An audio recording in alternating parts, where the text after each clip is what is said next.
Mage 40k, Episode 7, The Garden of Unearthly Delights. In this bizarre variant of the Warhammer 40k universe, the lunatics were running the asylum. But they were apparently hallucinating that they were all competent administrators, so it was going surprisingly well. Or, in less metaphorical terms, our merry band of manic mages were running around the 40k galaxy with no adult supervision, trying to fix everything, and were shocked to find things actually working out. We had just finished running around the dark Eldar city of Kamara, sprinkling bombs and an empathy virus that forced a spontaneous conscience on the Drukhari. We had given the entire race a sudden mental breakdown, and were watching as the survivors of the wave of mass suicide began their new, galaxy-spanning jihad of soup kitchens and quiet meditation. It was going to be a weird galaxy. To add to that, when we returned to our base in the Black Library, our friend Chegarok, the Laughing God, showed us a vision of the metaphysical effects of our little prank. He showed us a vision of the warp and Slaanesh's realm. Of course, what we actually saw was the embodiment of pleasure, pain, and excess in a sea of emotions made manifest.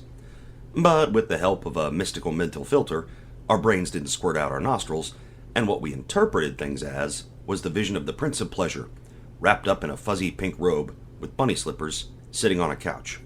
She had a mug of something steaming, a hot water bottle on her head, and a box of tissues nearby, and was watching trashy daytime TV. Or whatever the demon god equivalent was. Basically, we had given Slaanesh the equal of a really bad cold. Kind of disappointing that we hadn't had more effect, but at the same time, we had caused damage to the literal manifestation of excess in a grimdark galaxy of horror and war. Talk about punching above your weight class. Sure, she'd heal before long, but in real space terms, we were talking centuries. We chatted with Chegarok about the situation, and it seemed a number of the warp entities were impressed by our actions. Not only had we hurt Slaanesh directly, but the mass psychic backlash of an entire race getting a spontaneous conscience popped most of the Slaaneshi demons lurking around Kamara, preying on whatever leaked through.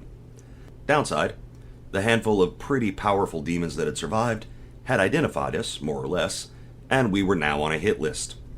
Upside, Slaanesh was weakened, and this allowed the other Chaos Gods to seize an advantage, so they were pretty pleased with the mortal wizards. Well, Tzeentch and Nurgle were. Khorne was remaining neutral, and apparently wasn't capitalizing on the change in power. When we asked why, Chegarok instructed us to keep watching. After a little while, a large, brutal-looking, bloody creature came into Slaanesh's room wearing a horrible fake mustache. He handed Slaanesh a bowl of soup, gave her a quick kiss on the cheek, muttered, "I was never here," and left. We looked at the Laughing God, who said, "Yeah, they think they're sleek, but everyone knows. The line between hate and love is so often fluid." We decided we didn't want to think too hard about the love lives of Chaos Gods, and left it at that. So now we had to capitalize on our success, and use that to strike at Chaos again. Our next target was Grandfather Nurgle himself. Or maybe target was the wrong word. You see, we didn't actually think we could even fight the personification of decay, stagnation, despair, and the cycle of nature, let alone win. But Nurgle, though disgusting, was by all accounts a fairly nice fellow. Also, we had just infected an entire species with a radically new concept, the emotional virus. And in so doing, we made a Chaos God sick. That's the kind of thing that impresses the god of disease. So, between those two things, we figured we could probably just talk to him, and try to sway him into being a nicer, much cleaner version of himself through a good conversation. We were shooting for somewhere between Santa Claus and Tom Bombadil. Also, messing up Slaanesh, reforming the Dark Elves, and saving the regular Eldar, with the gift of Welshie's chaosless pocket universe, put us in the good graces of Isha, the Eldar goddess of healing. We were reliably informed through the Eldar god grapevine that she would be doing her best to help us, and to convince her hubby. The trouble was getting to him. Author's note. Before anyone complains, I am fully aware that the official version of the story is that Nurgle keeps Isha captive and feeds her diseases until they're potent enough, but this is our escapist fantasy, and some shit's too dark to have fun with. So we're going with the version where Nurgle saved Isha from Slaanesh, and she fell in love with her knight in rusting armor. It's even hinted at in one of the TTS episodes, where she gets mad at a chat room for making Nurgle cry. I pitched this as an official explanation to the party, and everyone agreed that it was much less unpleasant. So, by declaration of the storyteller and agreement of the players, It is an unconventional, but loving, and above all, consensual relationship.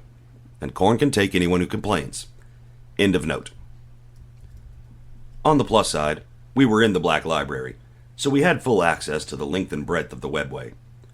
Also, every book on Eldari magic ever. So we had a way to get near to the center of the Garden of Nurgle, if a word like center has any meaning in a realm of imagination where physics and geography are just suggestions, and somewhat rude ones at that. On that note, we took a few weeks to gear up and get ready for this infiltration. A Chaos God's domain is not the place one rushes into. A big part of that was increasing our magical mojo, and most of us spent the first few weeks getting a fourth dot and a second sphere of magic. Our reality-warping, game-breaking bullshittery now came in 2 flavors, and we were really good at making interesting combinations, and making the storyteller cry. Beyond that, we built ourselves some new armor and weapons.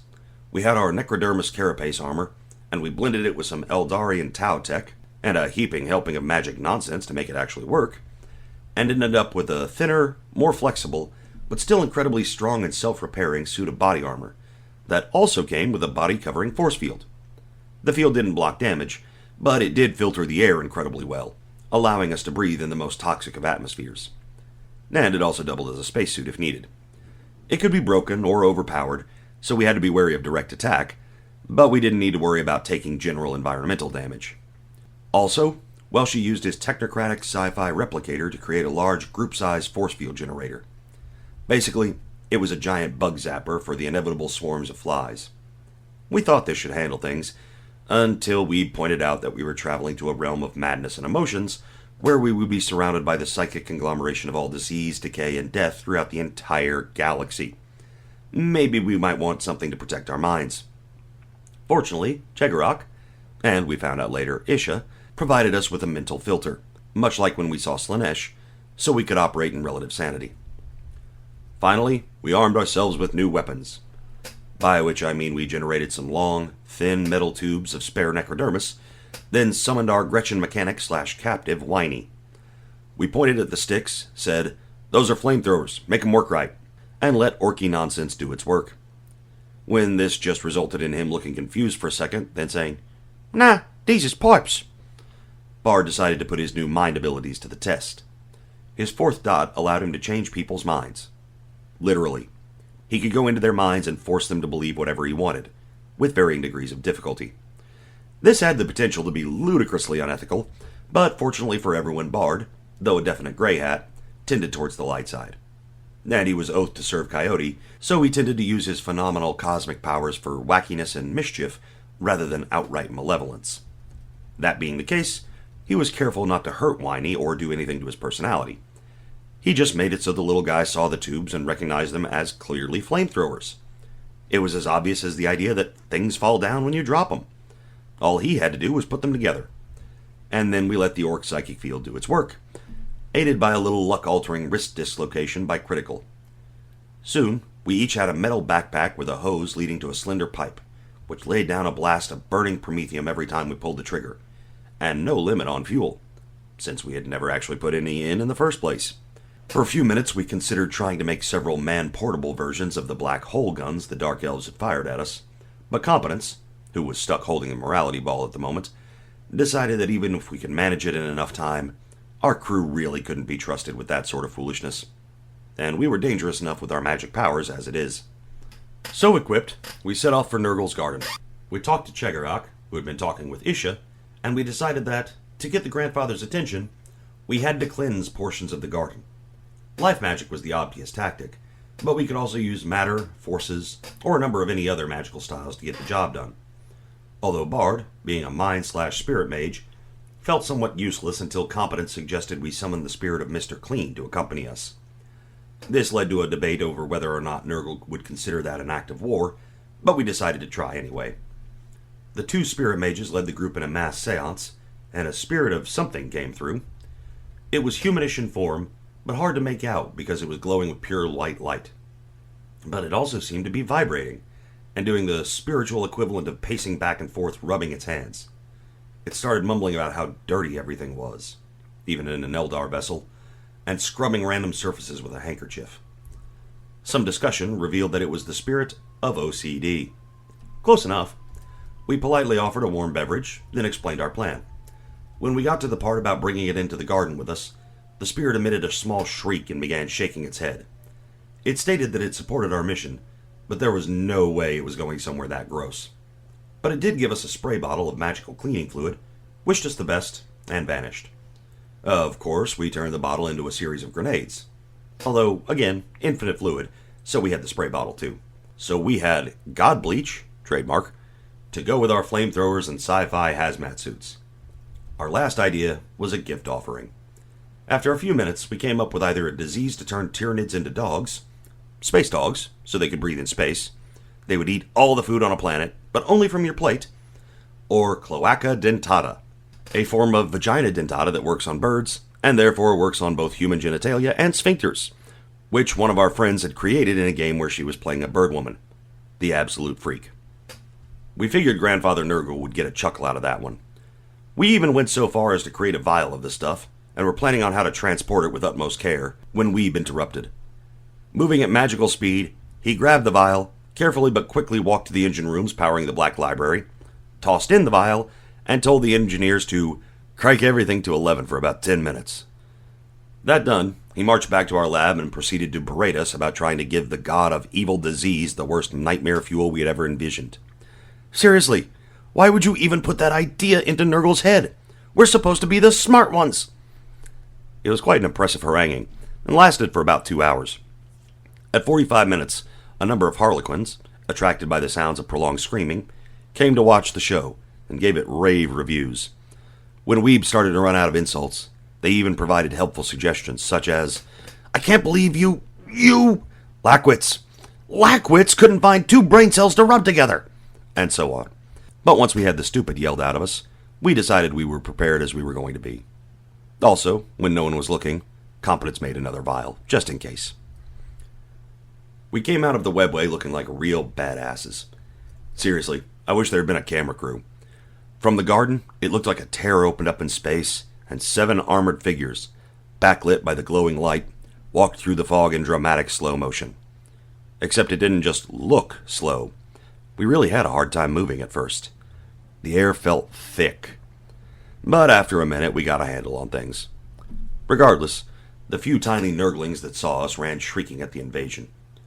For our part, we surveyed our surroundings and fought to keep down our lunges. Our armor kept us breathing, but it didn't help with the smell, which was so bad we all went temporarily blind from our eyes watering. Actually, we found out later, the suits helped a lot with the smell. If we hadn't had them, we would have been literally incapacitated. But we didn't know that, and it didn't feel like they were doing enough at the time. The garden itself was a nightmare. Everything was clearly based on plants and horticulture, but in the most demented ways. Words like pulsing and oozing featured heavily, and everything looked distressingly organic. But once your mind quit rebelling at the very idea, you could see where it was a demented version of a garden. Pods of cancerous flesh were tastefully arranged in potted rows, and with a twisted imagination, you could see where the massive scabrous tumors over there were a diseased version of a hedge maze, and so on. The light glinting off the flowing pus was almost beautiful, if you were completely insane. Critical Incompetence, both having taken flower arranging courses in the past, began critiquing the aesthetics and tastefully rearranging some of the flesh pods. Look, everyone reacts to a waking nightmare in different ways. Don't judge. Anyway, we strolled on for a bit, enjoying what was a fairly pleasant day, if you drastically adjusted your frame of reference. We saw a quaint, homey cottage in the distance, if your idea of homey leaned towards rotting shingles and leaning walls, but we could see where the plague god probably thought it was cute and pleasant. It looked small and agrarian, but based on how well we could see it, and the amount of garden in the intervening distance, not to mention the occasional great unclean one squatting over his fields, it had to have been absolutely massive. That, or physics and distance didn't work right. Probably both. We started to wander vaguely in that direction, but not in a direct route. Our goal was to clean 7 patches to get Nurgle's attention. 7 is Nurgle's number, although he likes 3 sometimes. And to try not to kill anyone important enough to upset our host. So we strolled around, avoiding the gaze of the greater demons, until we found a small hillock with what looked like fields of wheat. Except they were puffy, weeping some fluid, and screamed when you brushed past them. We did our best not to think about any of the horrors and set up a few of the holy hand grenades. Our life and matter mages prepared to send out a blast of decontamination, and we activated our attack. A blinding white light spread from the grenades and spray, amplified by our magic, until about an acre of the hillside was completely bare and literally pure white. It was like standing in the middle of an incomplete painting, where everything had been colored in but our patch. As we stared, shocked at our handiwork, there was a high-pitched but loud squeal of outrage, and several small hordes of Nurglites came swarming out of the wheat, intent on destroying the purifying interlopers. It was startling, and there were a lot of them, but they were basically gremlins the size of soccer balls made of soggy cardboard and filled with snot and pus. Horribly gross, but not actually very threatening. And we had flamethrowers. And magic. They tried to swarm us and drown us in spongy bodies, and succeeded in bruising one or two of us with bashing attacks, but it wasn't really a fight. We laid down flame, and when they got too close, we retreated into Welshie's force field and poked the nozzles of the flamethrowers out of the circle. It was over pretty quick. The only really interesting thing was that, as some of us utilized magical attacks, we noticed that it was somehow more potent. Our magic seemed to be doing more damage, and having a stronger effect. Even our failures seemed to fail harder. In game terms, we now began to re-roll 9s as well as 10s, but 1s and 2s counted as failures. But it was still better than not being able to use our full power, like in Kamra, so we weren't too concerned. All told, it was an easy fight, but we knew things were going to escalate as we went. From the hillside, we began moving toward a distant section of what our altered minds insisted were ferns. They looked like ferns, albeit of a slightly wrong color, until we got close. Most ferns are delicate, waving things. They don't tend to require the adjective meaty. Nor do most ferns scream when you brush past, even though they have no mouths or vocal cords. Or bleed and ooze. And that was just the things I'm willing or able to describe. Nurgle's garden was not a pleasant place. Am I making that clear enough? We immediately set about ourselves with the god bleach, and there was almost a sigh of relief from the ferns as the color and juice drained away. But while they were happy, the plague bearers wandering around tending this patch of garden weren't. 10 of them came at us from all sides, moving out of the meaty leaves. Welshie, thinking quickly, moved to the center of the group and activated a defensive force field that covered all of us. This would have helped more if Bard, Weeb, and Critical didn't immediately step out of protection to engage the filth in hand-to-hand. Well, for Weeb it was more of hand-to-hand-to-hand. When he first got his vision of the Garden of Hell, and decided that Hieronymus Bosch was a wuss, he used his life powers to grow some extra arms. This didn't go as well as planned, so he ended up with 2 hands coming out of his shoulders. But he was able to hand them the flamethrower, which he was pumping magic into as well, essentially lighting the fire on fire, so he could switch between weapons at will. He stepped out, parried a rusty sword, and unleashed a blast of magical flame into the creature's face. It didn't get back up. Critical relied on his power fist to prevent any potential infection. Turns out, guys with the consistency of a zit, no matter how magically enhanced, aren't made to stand up to an enraged luck warper with a power fist. The demon was turned into a green mist, which the power field caused to crackle and dissipate. Critical was also glowing green, a much healthier shade, because Gork and Mork had watched as this mere mortal saw a literal demon and said, "Fuck this guy, I'm gonna deck him in the schnoz." And they smiled. Bard, in the meantime, relied on his spiritual heroes, and alternate universe selves, to keep any infection at bay. He took more time to put down his opponents, though, and a few of the plague bearers started to gang up on him. Critical and Weeb were on hand to make sure things didn't get too bad, though. Mills, for her part, had more sense than us melee types, and just pushed the barrel of her magical weapon out of the shield and blasted one of the demons. The shot took it in the head, and because of the mystical mojo enhancing it, the head popped like an overripe pimple. The sight was bad, but the smell was something else. Even through the armor and various shielding, we could smell everything. With our eyes. We were physically okay, but we were surely taking some mental damage. Our therapists were going to be very rich people. Also our cleaners. Still, we worked out some of our issues with cathartic violence. That guy, Competence, and Welshie kept up a continuous volley of fire from within the shield, while the rest of us ran around bashing. This worked for a while, But the plague bearers weren't taking damage from the shield the way we would have wanted, and eventually a handful were able to hammer on it hard enough to cause an overload. This would have been bad, but by that time we were down to about 3 demons remaining, and we could gang up on them. We ended things before the filthy creatures could capitalize on their advantage and get our squishier members. To be fair, some of the demons took some putting down. Despite having the physical consistency of a boil, they were empowered by the god of death and stagnation. Really, we kept getting lucky because we were fairly overpowered. But several of them took a round or hit that removed a chunk of their bodies, and they just kept coming. We damaged them. They just didn't notice or care. One, which we lit on fire, didn't seem to recognize the fact until an arm sizzled and fell off. Then he looked down and went, "Hey, would you look at that? Neat!" Weeb asked if he would like some more, and when he said yes, the magically enhanced flame turned to jet engine and reduced the plague bearer to ashes. As he gave a cheerful, "Guess I'll die now. Bye!" Still, overwhelming superiority did its job, and the Battle of the Nightmare Ferns ended in victory. Then, just to be safe, everybody had a celebratory round of antibiotics. We looked around to check our work, and went through the fire and bleach to clean up the disgusting messes where the plague bearer corpses had turned to ooze. Hey, we cleaned something, it stayed cleaned. Then we moved on to our next target before anyone else could notice.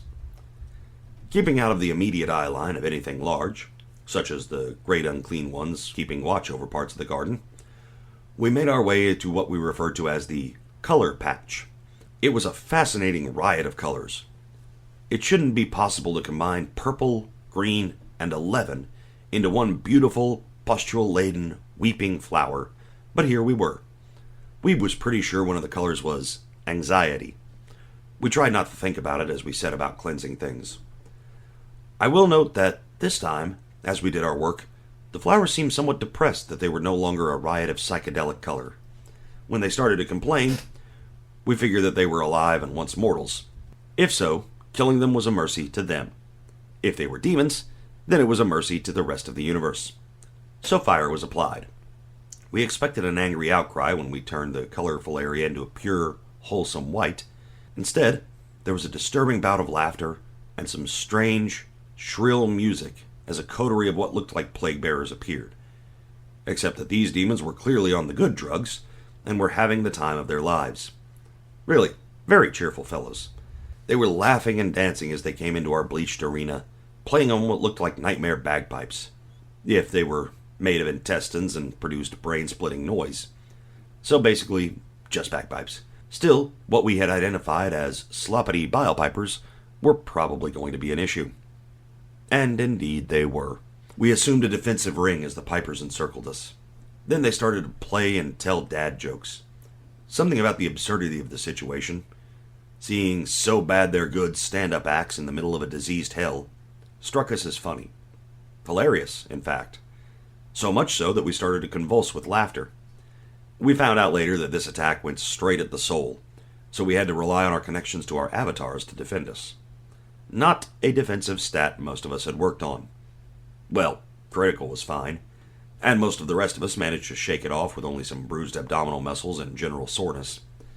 Bard, though, was nearly incapacitated with gales of crying laughter, and had to be slapped a few times before he recovered. No idea why, really. Maybe it was his connection to the trickster making him vulnerable. Or maybe the chaos god of RNG and dice rolls just didn't like him. But he dragged himself back to his feet, wheezing heavily, and we set about teaching the prancing fools about the joys of slapstick. We opened with a salvo of blasts from our range combatants. The sloppity bilepipers danced out of the way of the shots, moving faster than anything that corpulent should. Then they made some choice remarks about our lack of marksmanship, ending with, "You couldn't even hit the broadside of Slaaneish's fat ass, and that's the size of the galaxy.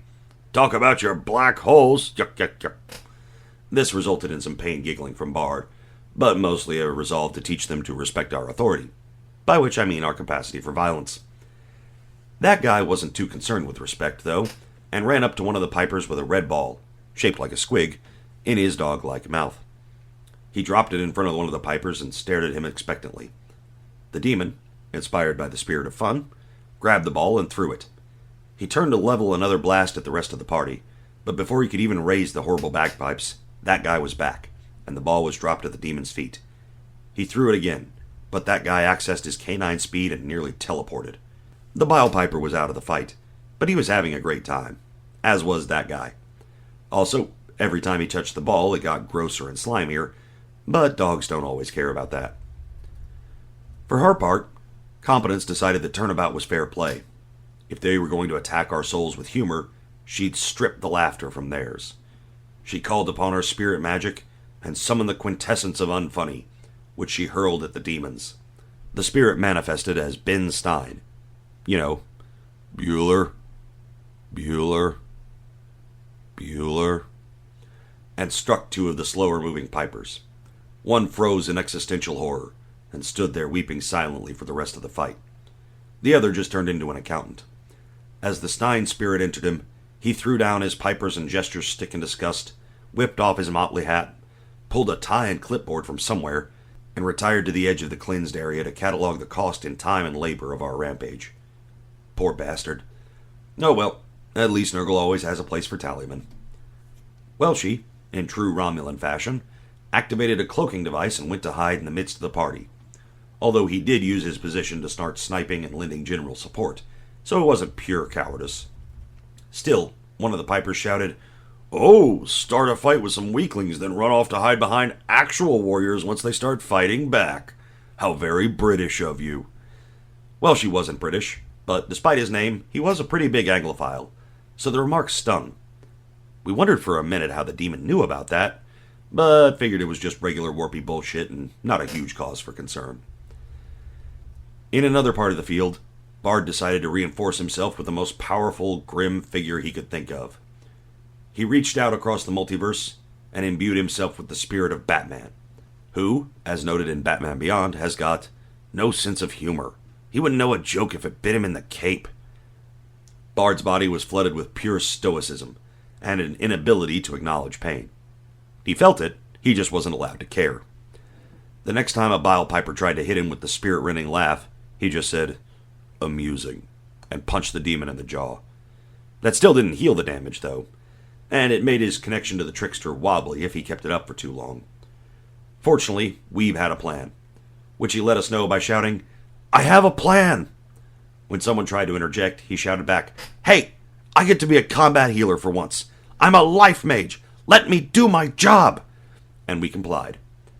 Critical helped him by holding up a hand and dislocating his own wrist to enhance Weeb's luck. Even the demons thought that was a bit much. Empowered, Weeb moved to the center of the group, struck a pose, then started to dance. Some of the Bile Pipers moved with him. Then, the dance got sexual. Uncomfortably sexual.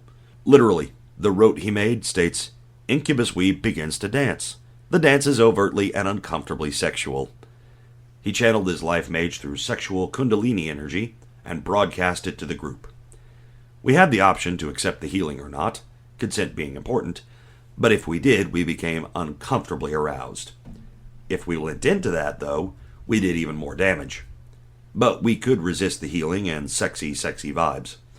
So, for instance, Bard was living his inner Batman, who, let's be honest, gets off on hurting bad guys. And leather. So he just channeled that hate boner for crime into hurting the demons even more. Simple as. Several of our more sane and morally decent party members resisted, however. Critical didn't think of Weeb in that way, and Competence just took off her glasses and let the power of near blindness protect her sanity. Well, she turned his cloaking device on two-way and waited until the horrible noises stopped. While that guy really didn't care what was going on, because he was a dog and someone was throwing his ball. But Mills started stealing dance moves. The problem was, this rote also entranced enemies whose willpower was insufficient. Several started catcalling and throwing dollar bills at Weeb, but a few started doing their best to mimic the sexiness. You haven't known true horror until you've seen a green, bloated, pus-ridden, rotting corpse thing twerking its demonic heart out. As they went, one turned to the other and said, "Hey, does this feel kinda, Slaneshy to you?" And then the pair disappeared in a puff of puce smoke. We discovered later that, though they were the Prince of Pleasure's most hideous servants, they still got plenty of lovin', if only for the novelty. And then they were put in charge of the STD division, so it all turned out all right. Also, Somehow the rest were wounded. It was hard to tell with all the weeping sores and trailing organs and such, but with our magical senses we could tell that the life magic had done some damage. Because, plague demons.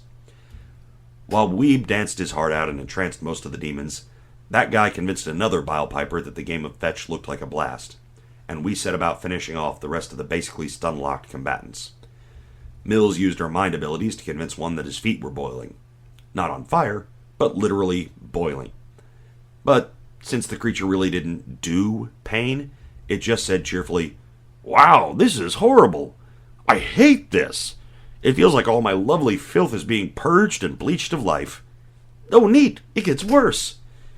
She shot him in the head before he could make her feel even weirder about things. Competence pulled her forces magic into her body, then let loose a draconic blast of fire to take out a small group. But, even though they were busily dancing, that still involves movement, and they were able to dodge out of the way with a, "Ha! You missed!" Competence replied, "Yeah, but what if I didn't?" and pumped pure quintessence into the spell, causing the flames to leap higher and faster than the demonic dodges had accounted for. You see, the Bile Pipers had made a fatal mistake and forgot that we were bullshit. Also, better competence had been exposed to the 40K universe and was struggling not to fumble the morality ball. Plus side, the demons who weren't turned to boiling pus were still dancing and making jokes about being super hot and having fire moves and so on. Critical did his best to help out, and his best was horrifying. He came up behind one dancer, waited until it turned to face him, and delivered a power fist uppercut straight to his chin. It not only took off the demon's head, but because of decay and various things, it took his spine and even pelvis with it. Which pelvis acted basically like a spoon under a faucet and scooped out absolutely all of the filthy gore and viscera, leaving a deflated husk and coating Critical in the nearby, no longer invisible Welshie with horribleness. Thank the Emperor for personal force fields. The demons all stopped, stared for a minute, then erupted into riotous applause. Even the deflated demon mumbled, "Well, that was fucking awesome," before he disincorporated. Then, that guy got bored of playing with the ball, or rather the rest of us shouted at him to quit screwing around and kill the things, and hosed down his new friends with his flamethrower. At first he missed as the pair danced out of the way of the stream of flames, but then the spirit of dance moved them, and they danced back into it, and were shortly gone. Then the newly minted tallyman walked over, pulled a yellow carbon copy from his clipboard, and handed it to Competence. The pink copy went to management. It listed all of the magical attacks used, damage types done, and diseases expended or exterminated in the course of the battle, along with a probable cost of repair. We didn't know what Grandfather Nurgle's budget was, but our inner vandals were heartened by the number of zeros. As we were standing there feeling good about ourselves, there was a distant cry of outrage, except kind of buzzy, that moved rapidly closer. Something in green armor waded out of the color fields and into our bleached patch, hollered, "Filthy Slaneshi degenerates!" hurled an object at Weeb, and faded back into the foliage. The object turned out to be a diseased, rotting, severed head, with wax stopping up the orifices and neck stump. When it landed, it shattered into pieces and spilled out flies and specks of plague filth. Unfortunately, Weeb was still occupied pumping out raw, sexy life energy. The diseases and plague flies didn't stand a chance. Several of the flies started dancing, while a few burst like mosquitoes hitting a bug zapper. The rest landed on us and started biting and infecting, but under the influence of Weeb's power they were just regular flies, and we had armor and force fields. As we stood there annoyedly brushing them off, the demonically intelligent flies got more and more frustrated, until they finally took wing as one, formed a giant, buzzing middle finger, and flew off into some part of the garden that played fair, damn it! Hooray for magic! Finally, once Weeb stopped, he noticed that under his feet was a small patch of clean, fertile dirt with a single rose growing from it. We checked with magic, and it was entirely wholesome.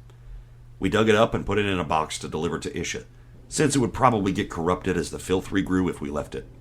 And, well, she suggested we steal a handful of the dirt, because cleansed earth from Nurgle's garden had to be mystically potent. Concerned that an individual we decided was Typhus knew of our presence, we decided to up our pace.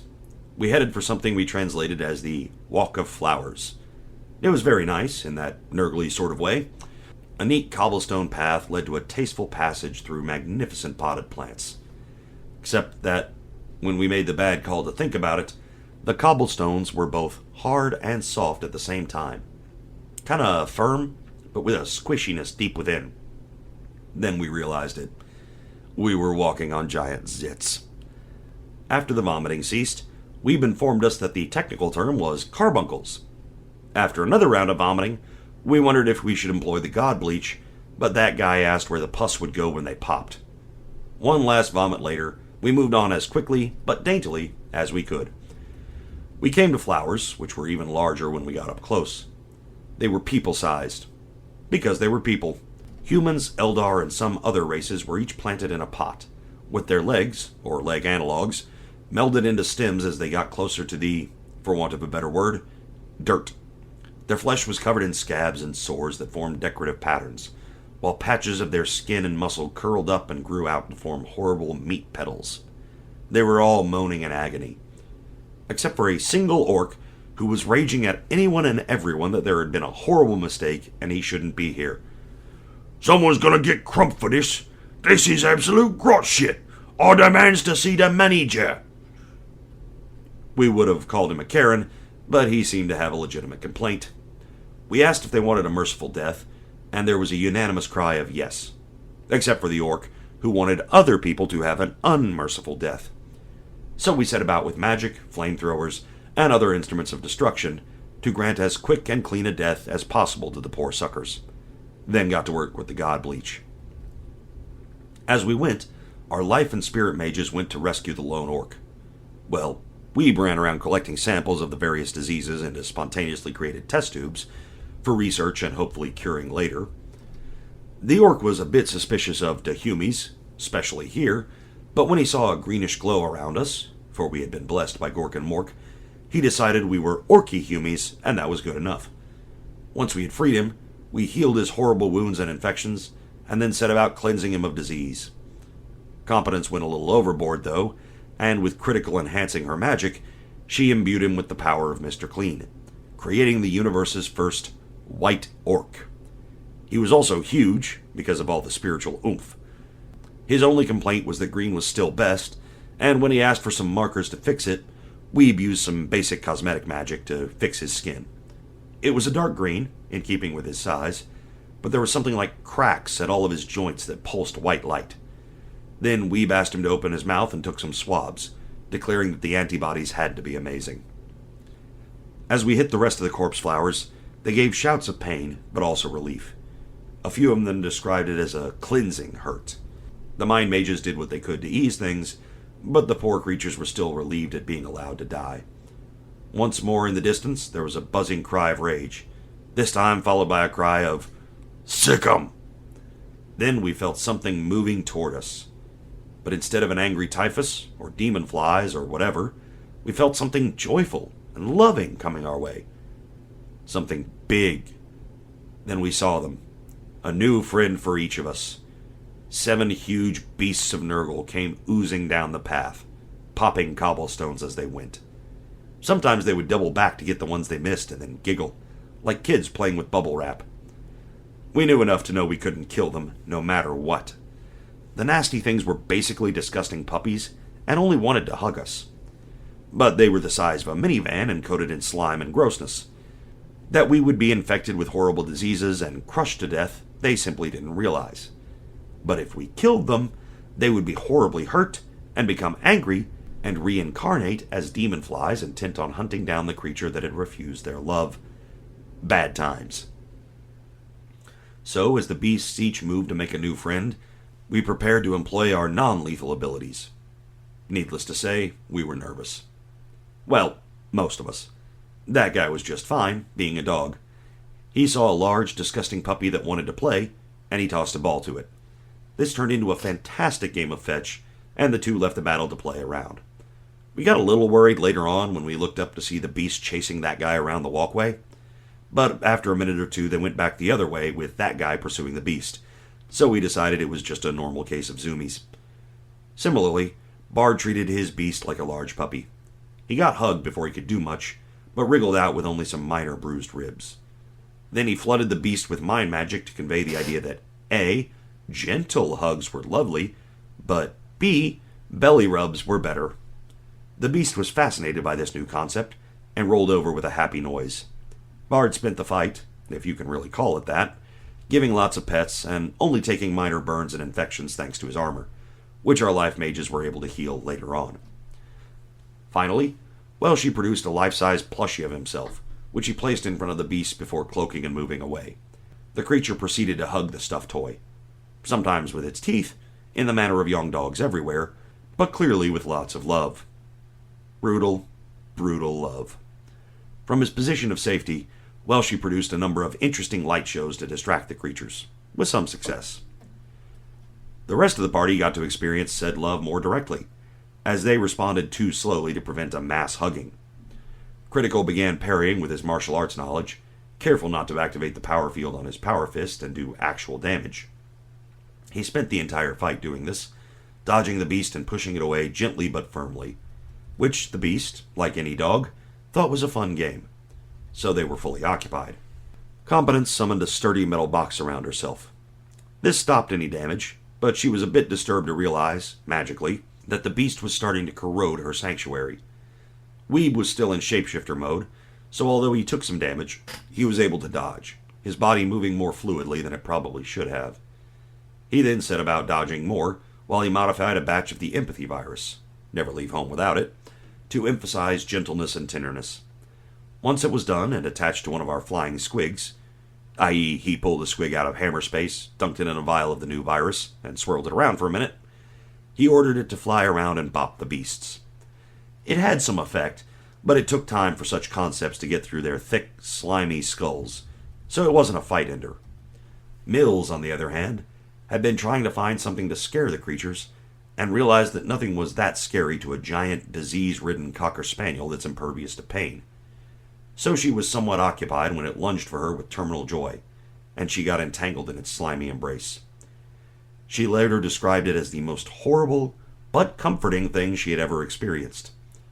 It hurt, but she was able to hold strong. While it was hugging her, she sent out desperate mind attacks, convincing the creature that it couldn't use its arms, and thus couldn't hug. It worked, but not entirely the way she wanted. The creature loosened its grasp, then looked down in horror and collapsed into a weeping ball on the ground.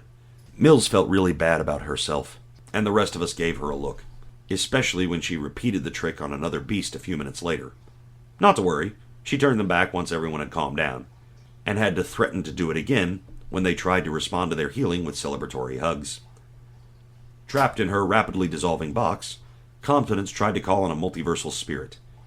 It didn't go so well, probably because she was trying to summon the platonic ideal of grandmotherly love. Lots of hugs and too much food. It was the positive emotion equivalent of a nuke. Probably would have gone better if it was a spirit of war crimes, but niceness wasn't really in our repertoire. But with Mills distracting the creatures by removing their hug sticks and Weeb bopping them with gentleness, Competence had enough time to dig deep and make the magic work. Everyone suddenly felt very secure, and tasted a slight hint of Werther's originals. Then a man-sized pile of butterscotch candies manifested on the pathway, and all of the beasts rushed over to get the fancy Treatos. And just to take care of the few stragglers, she created a vision of a giant rolled-up newspaper, which he imbued, with Bard's help, with the sentiment of disappointment at playing too rough. This took the fight right out of the beasts. And honestly, a few of us. They were really kind of cute, if you were absolutely insane. But they were satisfied with a good playtime, and as the beasts of Nurgle began to curl up for some snoozles, we went around marking them with the magical equivalent of an ear tag, so we would recognize our friends again in the future. And maybe the gentleness virus would spread, resulting in more hugs and less crushing. So a win all around. From there, we moved south to what our maps marked as the Frog Fountain. It was an interesting walk, as the Bleach Orc was trailing along behind us, sure that we were going to have the biggest fights around, and he left a trail of clean white footprints along the way. Oh well, it's not like we really cared about being stealthy. Anyway, as we approached the marked area, we assumed we would find some fountains shaped like frogs. Or possibly actual frogs, covered in grossness and spewing something vile, no doubt, but basically a frog-shaped fountain. We talked about it and decided that this math checked. Unfortunately, we forgot to carry the warp. So what we saw was, in fact, a fountain made entirely of frogs. It was like a standard fountain in some fancy plaza, with a raised circle containing a pool, out of which rose an elaborate decorative centerpiece, out of which flowed water. Except that everything, from the pool to the statue to the fountains to the water itself, was all frogs, mashed together in some horrifying conglomeration. The best part was, because of the warp, we could see a single mass while identifying each of the individual amphibians. And we could tell they were suffering. All of this was, we discovered later, due to Nurgle's fondness for flies as carriers of disease and his littlest angels. And frogs eat flies. So, while Nurgle didn't exactly hate frogs, he did allow his devotees to work out their own frustrations. Naturally, therefore, when we came upon the frog fountain, we found it surrounded by 6 plague bearers and 3 large swarms of bloat flies, all of whom were, as best we could tell, laughing. We decided to stick our noses in, not only because it aided our larger mission, but also out of a sense of vertebrate solidarity. As we moved to attack, she opened the assault by creating an illusory image of a beast of Nurgle demanding pets near several of the demons. A couple of them were appropriately distracted and started playing with their pet. Magic made it seem real to them, luckily. Mills just started blasting, pumping mind magic into the shots from her Wraithbone rifle. Weeb tried his healing distracting dance again, but was distracted himself by the flies buzzing around him and only had limited success. While this was going on, Competence pumped extra will into her spirit magic and tried to relieve the suffering of innocence. A pure light began to glow around the base of the fountain, and it sunk out of sight, disappearing into what we could somehow tell was a swamp. But, a clean swamp. We even heard strains of a banjo and someone singing about a rainbow connection. Competence was officially dubbed Friend of Frogs. The flies, on the other hand, seemed rather put out that the entertainment/revenge had disappeared, and they began to attack. They did this by swarming around us and trying to bite through our armor, dissolve bits of it, clog filters, and otherwise be horrid vermin. We had some very high-tech armor and shielding, but it would only keep us safe for a minute or two. This in mind, that guy, along with Bard and a frustrated Weeb, began lashing out with their flamethrowers, doing their best to drive back the swarms and fry the demons at the same time. Competence decided to add her own spin to this, and attempted to turn the oxygen around one of the swarms to aerosolized hydrogen peroxide, which was harmful to insects. She didn't do as much as she wanted. A whole bunch of the demon flies whipped out tiny little gas masks somehow, but about half of the swarm she was targeting dropped. Then she remembered that hydrogen peroxide was particularly flammable, and called over that guy to finish the job, which he did with enthusiasm. On the other part of the battlefield, Critical was just punching swarms of flies. This shouldn't have worked, but a magically enhanced power field changes the equation. All this time, the plague bearers were coming up and stabbing at us, but between our necrodermis armor, magical abilities, and strong need to get rid of the horrible, horrible flies, we mostly ignored them. As long as our life mages stayed up, anything the demons did to us could be healed. But it was annoying, and we began to shift our AoE attacks to include those twerps as well. One of these included Weeb using life to force one of the demons to shapeshift, as he turned the plague bearer's upper half into a smallish swarm of dragonflies, which, though they maintained the mind of the demon, were quickly overridden by the instinctual need to feed on the nearby flies. So as the demon's legs toppled to the ground, his upper half, spread across a few dozen insects, went to feast on the bloat flies. Too bad the fly swarms were several times larger, so even though the dragonflies were killing and eating plenty, they only put a small dent in the overall composition of the battlefield. Still, between all of us blasting away with shot, spell, and flame, we rid ourselves of the plague bearers and bloat flies before too long. We killed all but the last one, whom Bard tried to insult to death. He kept making cracks like, "You smell nice," until the plague bearer broke down in tears, called us a bunch of bullies, and ran away sobbing. We all felt a little worse about ourselves after that one. Still, a victory's a victory, and we only had to be healed of a few dozen minor, i.e. not immediately lethal, diseases afterwards. A few of us just wandered over and rubbed the bleach orc, which seemed to work. We tried to convince him that white was the anti-demon color, or maybe the Mad Doc color, or something. We could figure it out later. Regardless, we made sure he got to help in cleansing the fountain area, then we moved quickly along. We passed along a copse of weeping willow trees, or at least that's what we're telling ourselves they were. They were certainly weeping, anyhow. But we found ourselves, before long, in an area labeled the Lay Garden. It turns out this was literal, as we crested another hill to find a rolling vista of small, shin-high shrubberies, which, upon further inspection, turned out to be people, of various races and species. They were all decomposing, but none of them were actually restrained or anything. At least until they melded into the landscape, like the sea monster pirates in the second Pirates of the Caribbean movie. They even talked when we spoke to them, but claimed they were too depressed or sad to do anything, even the ones who were just laying there with nothing stopping them. Normally, Nurgle's garden's a pretty cheerful place, but he is also the god of depression and misery. In fact, these people almost seem to enjoy their depressed state in some twisted way. They certainly fought to stay where they were when we tried to save them. I mean, they kind of had a point, as smallish demons were coming around with blankets, squirt bottles, and packets of fertilizer to take care of them. Still, after some discussion, we decided that they were all clearly insane. And while we normally were kind to the mentally troubled, given our track record, we were clearly of their ranks after all, in this time and place, the only thing we could do was grant them a merciful death. Note that I didn't say a quick death, as flamethrowers are known more for their thoroughness than their speed. The God Bleach was pretty speedy, though, and we finally sent the Bleach Orc to stomp on all the shrub gits he could find. Well, we stopped before Plan Mercy Kill got fully underway, as Competence stroked her morality ball and argued that we had powerful mind mages and could just undepress them. Saying, "Why don't you just be happy?" to a depressed person is absolute bullshit, unless and until you have magical mind, or life or spirit abilities, to actually make that possible.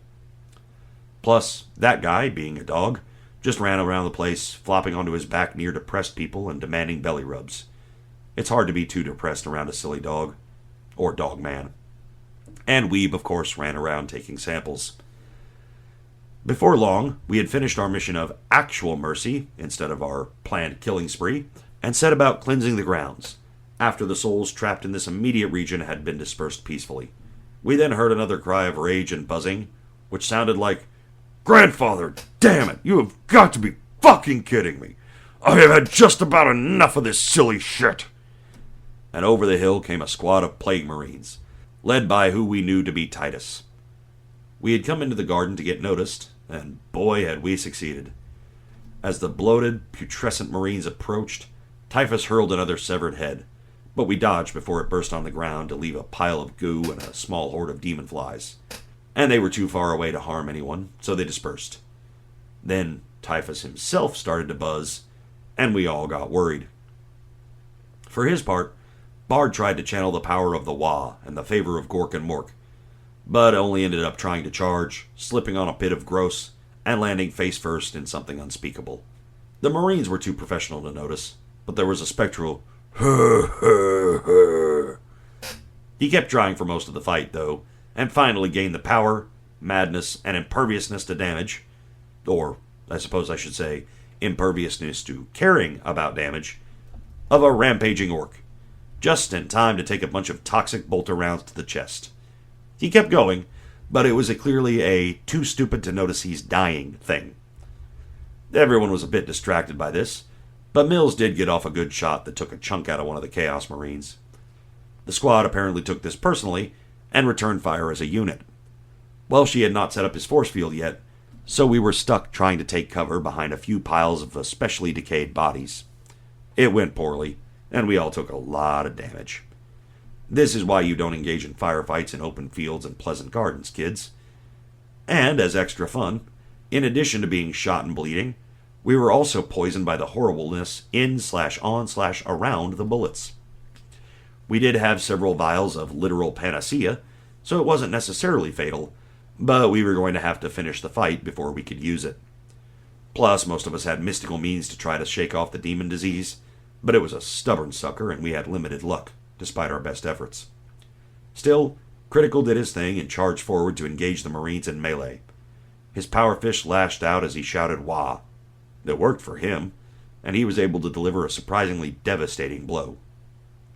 The Marine had actually been laughing at the idea of a puny mortal damaging him.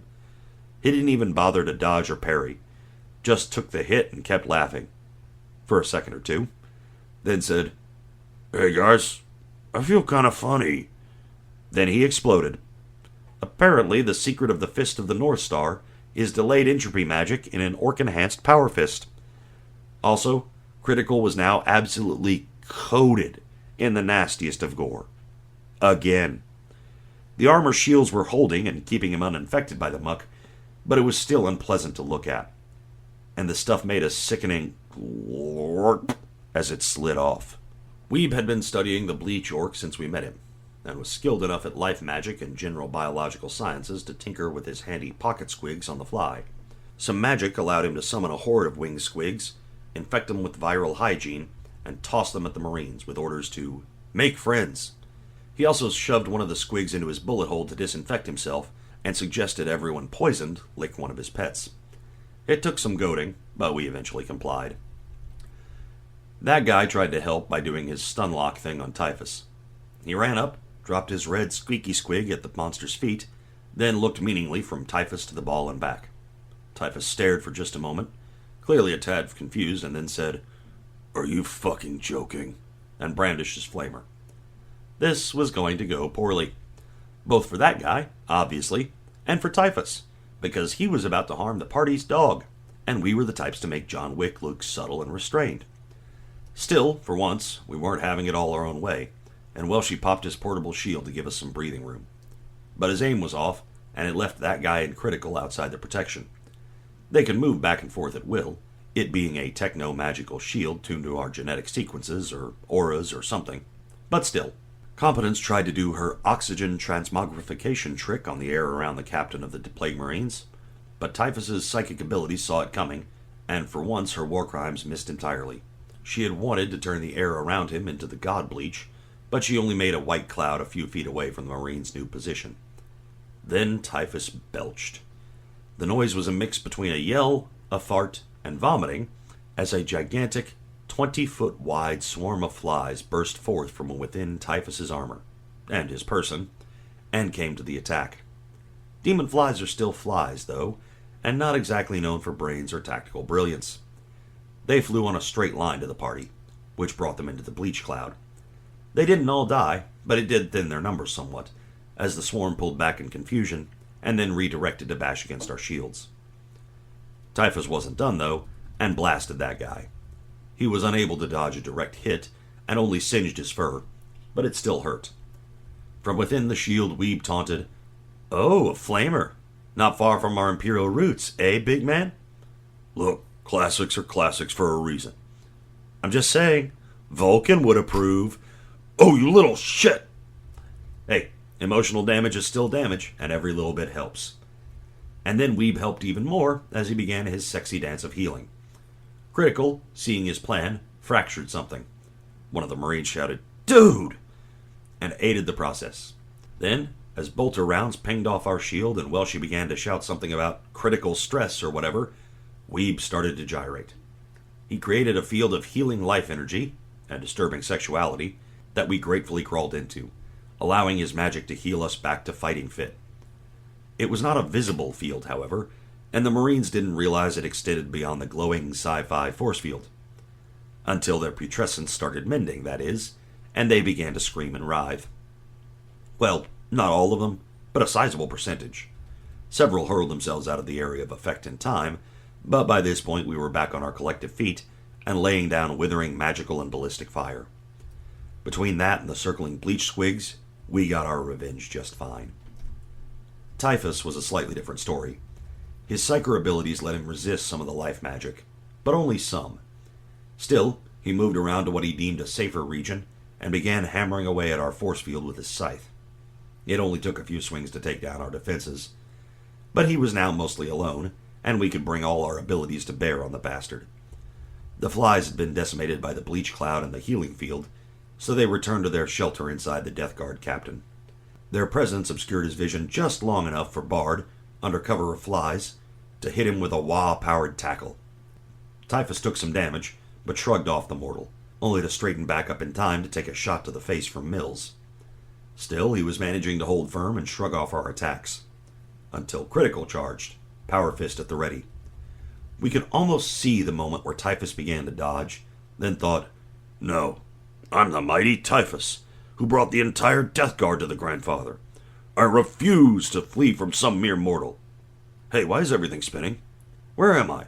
And whose ankles am I staring at? Wait, they're standing on the ground. How is my head on the ground? Wait, are those my... Oh. Because the uppercut had completely taken his head off. And most of his torso, given the power field. Credit to the guy, this didn't actually seem to kill him, as his lower body kind of shuffled around awkwardly, kicking at his head. Then the flies buzzed out and engulfed him, and they all disappeared into thick air.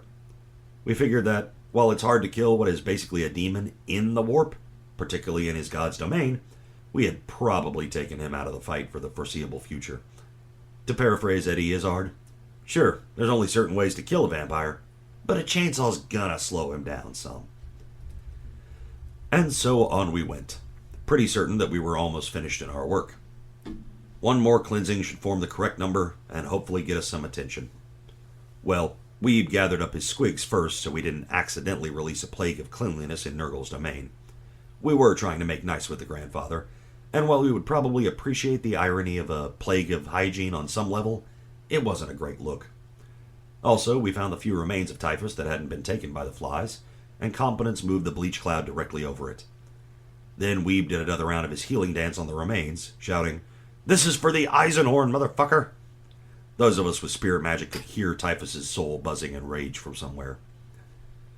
Once we had finished doing the equivalent of teabagging Typhus's corpse, we moved on to cleanse the last place. Except, as it turned out, we didn't actually have to do that.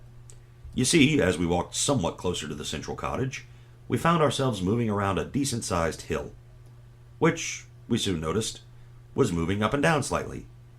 Was it breathing? Critical poked it to be sure, and it made a poppin' fresh hoo-hoo noise, except deep enough to rattle our bones. Then the great unclean one leaned down and said, "Oh ho, mortals in the garden. Not souls, but living mortals. How daring! And what might you be doing here, little ones? Don't tell me you're lost." We're powerful mages, and we're here to speak to Grandfather Nurgle. We have an idea we think he'd be interested in. "Is that so? Well, why don't you show it to me, and I'll pass along anything the Grandfather needs to know. He's very busy, you know." We could hear the menace hidden under a thin layer of amusement. So we decided our best approach was radical truth, and Weeb launched into an elevator pitch. "We've got a new virus that works on the physical, mental, and spiritual level, and we've already used it to culturally genocide an entire species and sicken Slanesh." You're making that up." "Nope, we brought proof of concept. Here." And Weeb pulled out one of his virulent pocket squigs for display. There was a full 30 seconds of stunned silence. Then the greater demon straightened up and shouted across the valley, "Frank! Hey, Frank, get over here! You gotta hear this!" Another hill soon arrived, and we were instructed to give the pitch again. Before long, there were 7 great unclean ones looming over us, all menace replaced by amazed interest. After some further explanation, the demons went into a huddle to talk privately. This was somewhat less effective than normal, as they were massive and their voices carried for literal miles. Also, they huddled directly over us, blocking out the sun, or sun equivalent. Should shadows be greasy and smell bad? But we were okay with it, since they quickly determined that, yes, Grandfather Nurgle would indeed like to hear from these interesting mortals. So they formed an honor guard to lead us to the Grandfather's cottage. It wasn't meant as a procession, really, but when you're escorted by 7 hills, it's naturally fairly dramatic. It was a brief walk, but our mystical abilities, and common sense, told us that this was one of those dream things where you run and run but never move. If we didn't have an escort, we wouldn't have been able to approach the house in a million years. When we got there, we saw, as we thought, a fairly pleasant, cozy little building, with walkways and gabling and ivy-covered walls, like something out of a picture book, if you ran it through the disease and corruption filter. But we'd been running around the garden long enough at this point to adapt a bit, and we could all see where, if you were corrupt and demented, it was absolutely picturesque. We were escorted onto the leaning, rotting porch, through the door hanging off its hinges, and through a house that was both tiny and cozy, and full of infinite space. We walked past an ornate office, and out onto the back porch, where the grandfather was seated in a comfy rocking chair, dressed in dirt-stained overalls and a straw hat, and chewing on a stalk of what we all agreed to call wheat. He was also whittling something, but we very intentionally didn't see what. I mean, it was the physical manifestation of corruption, decay, and the cycle of nature. So that's not true at all, but that's how our mortal brains chose to interpret the unreality in front of us. It was kind of nice, so long as you didn't touch anything or inhale too deeply. Nurgle looked at us, then wordlessly looked at his unclean one. One of them, Frank, stepped forward and said, "You're really going to want to hear these guys, boss. These are probably the coolest mortals you've ever seen." Clearly trusting his subordinate's judgment, Nurgle looked back at us, smiled not unkindly, and said, "Well?" At this point, we launched into the full pitch. We started with the multiplanar infection vectors, then mentioned that we had turned the very emotion of empathy into a contagious pathogen that could not be cured or countered, though having basic decency was a thorough inoculant. He started geeking out on the technical aspects, and began to go into the variants he had created, the infectious squigs, and his plans to make decency, honor, compassion, and a bunch of other things contagious so we could infect the whole galaxy and make it not suck. As he got more and more carried away, Bard helped by pointing out, "Also, we infected all of the remaining Dark Elves and used that to strike at Slaanesh. As far as we can tell, she's actually sick, so there's an opening in the Great Game." This resulted in a sharp laugh of, "Ha! That bitch!" from out in the backyard. We all turned to look and saw a surprisingly wholesome and clean section of garden, with fruits and vegetables and things that looked absolutely delicious. A gorgeous Eldar woman, covered in plant vines and flowers, but not the horrible kind from the rest of the garden, stepped out of her patch of pleasantness and introduced herself as Isha. She took a rocker next to Nurgle, and they held hands and rocked as they listened to the rest of our nefarious deeds. Also, we gave her the rose we had saved. She appreciated it. It wasn't long before Nurgle asked to see one of the squigs. Weeb held up a sample, and a pair of fingers each the size of a full person reached down and gingerly plucked the creature from the mage's upraised palm. Nurgle brought it to his face, stared at it, sniffed it, then popped it in his mouth. He swished it around and looked contemplative, like someone sampling a fine wine, before spitting it out with a cry of, "Amazing! I've never seen anything like it. You, young mortal, are officially my new favorite mad scientist." Then he offered the now spittle-covered squig back, but Weeb quickly and wisely stated that it was a gift, and that the grandfather should keep it. With that, Nurgle reached down once more and gently scooted Weeb to one side. Sort of a winner's circle, we figured. Then he asked if the rest of us had any ideas we wanted to share, or if we were satisfied with our friend receiving the only blessings. This was a problem, both because we all wanted upgrades, but also because the blessings of Nurgle are pretty uniformly horrible. So now that we had Nurgle's favor, or at least good opinion, we had to try to convert him. Well, she went first, pointing out that he understood Nurgle promoted the spread of disease and corruption, and often allowed sentient beings to die to create millions or billions of spores, microbes, etc. But if he thought about it, sentient life in general, and humanity in particular, was its own form of disease. It spread all but unchecked throughout the galaxy, and created devastation, corruption, decay, and disease wherever it went. Just look at cities, and then hive cities. It was a very persuasive talk. He whipped out a projector and gave a full 10-minute PowerPoint presentation, with pie charts and graphs. It was very professional. In fact, it was the interview presentation he did when he first joined the technocracy, and he would pull it out at office holiday parties for laughs.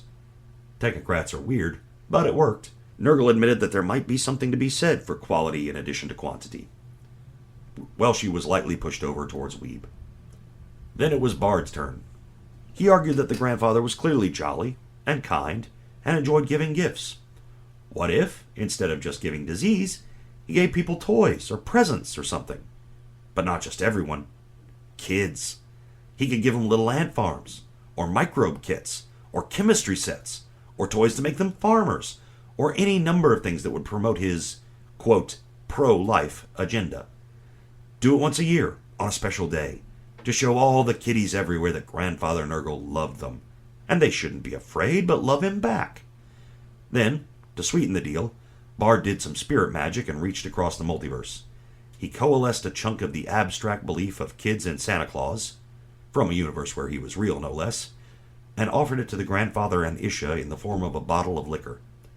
The pair summoned glasses, a polished wooden cup for Isha and a cracked, stained, moldy coffee mug for Nurgle, and shared a toast. Both perked up immediately, and agreed that having a bunch of children believe in and love them wholeheartedly was a heady draft indeed, and would certainly give them a power boost. After all, kids believe the way orcs believe, but are less killy about it. Not necessarily less violent, mind you, just less killy. Bard passed his pitch. Critical didn't actually have an argument, per se. Instead, he looked around the nearby plants, which he took to be a sort of herb garden.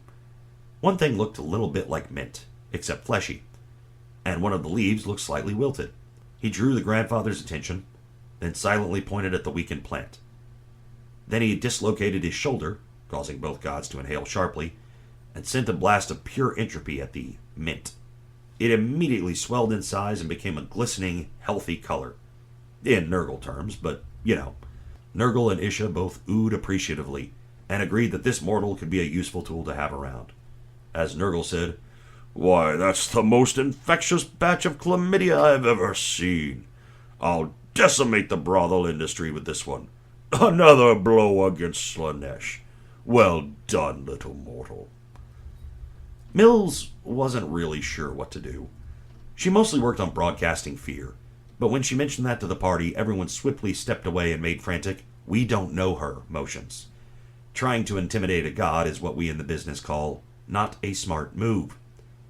Then she clarified that she meant to show Nurgle a scary future, not actually confront him. Then we all moved back closer and agreed that this made some sense. So she used mind magic, with a little matter, to create a mystical hologram depicting her imagined future, of a universe where Nurgle didn't join our cause, which resulted in exterminatus after exterminatus, the destruction of entire systems, and eventually the Tyrannid eating everything. Nurgle pointed out that, at this point, he had introduced some new bacteria, and life would start all over again. It was the Great Cycle.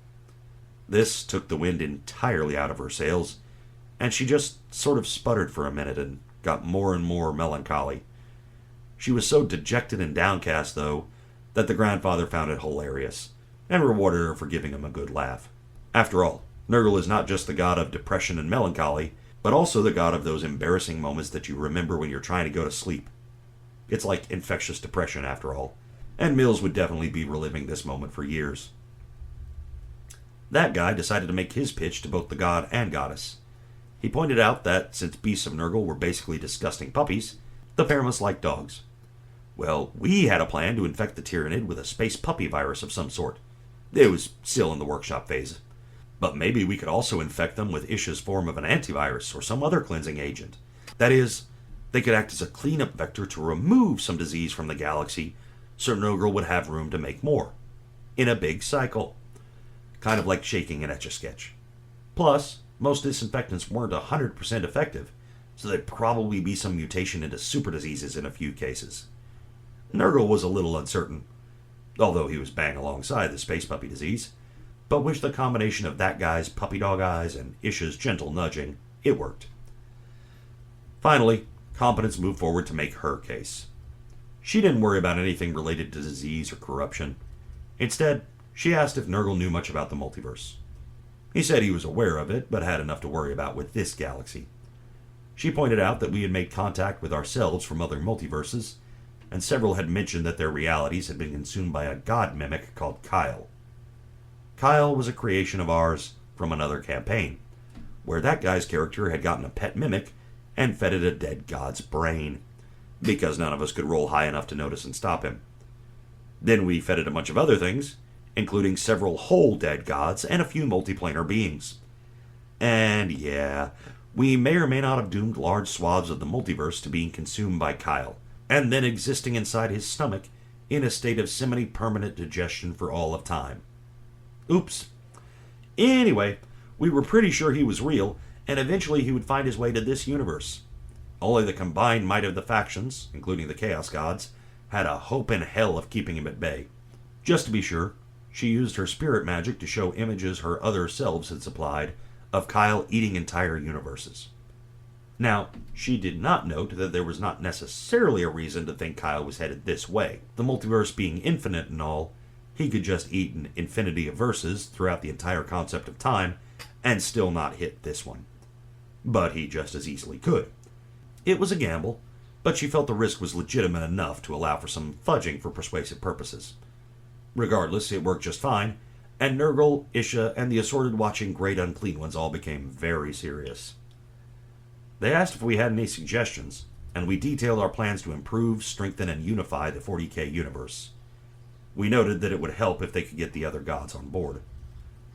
Nurgle agreed to send word to Khorne informing him of the situation, and knowing that he had an enemy the size of a universe to fight was probably all that was necessary to get him on board. This was convenient, as we really didn't have any clue what to do about him. After all, this was a reality in which, quote, there is only war. How do you deal with the god of bloodshed in a place like that? You give him a more interesting external enemy, that's how. And maybe convince him to tell his followers to get some practice in on the Tyranid, if possible. Slaanesh was another matter, but between her infection with the empathy virus, which Nurgle was now giddily fiddling with, releasing more and more variants into her domain to keep her sick and miserable, and the influence of the newly empathetic Dark Elves, she was well on her way to altering. We could probably get Khorne to try and make some suggestions, since they were apparently a thing, and push her towards consent and or moderation. Although this might result in the god of excessive moderation, but that would at least be interesting. Or maybe she'd become the god of overkill, but the explosive kind, not like that. But Nurgle and Isha, and later Chigurok, assured us that we had done enough, and she was pretty thoroughly handled. That just left Tzeentch, the changer of ways. He might be reasonable, or might not, but Nurgle refused to speak to the irritating Featherbrain. So it was up to us. To aid things, Nurgle gifted us with his hygienic blessing. We all gained immunity to disease, a bit of knowledge in life magic, especially as relates to bacteria and virology, and Weeb, as the designated favorite mad scientist, found that his biological experiments tended to be a lot easier, so long as he was doing something Nurgle-ish. Which once or twice led to him arguing with empty air about how, no, this healing spell was actually spreading more microorganisms through using the patient as a source of contagion, so really it should be totally legitimate. Really. It even worked a few times. Nurgle also promised to try to smooth the warp for us whenever possible. Regardless, once we said our goodbyes, took a few selfies with the grandfather, and promised to write Ever Sanguinalia, we were escorted to the closest breach in the webway and sent back to our base. Now on to Tzeentch, as we tried our best not to think about the various consequences of our actions. End of episode 7. Thank you everyone for joining us. This was a real fun one to do. A lot of just tormenting the players and my friends with descriptions of horrifying things. The walkway of Zitz really got everyone, and that was fun because somebody just asked me, so are the cobbles like hard or are they soft? And yes, and it just totally improvised, and definitely scarred some people mentally. So it was a lot of fun. This one was a blast to play with. Next one is Tzeentch, and then we deal with other things. So it's a lot of fun. We're probably Tzeentch is the last section for the Chaos arc, and then we'll be into the final arc. I hope you enjoyed it. Hope you had fun with it, and we'll see you in the next one. Take care, everybody. Bye.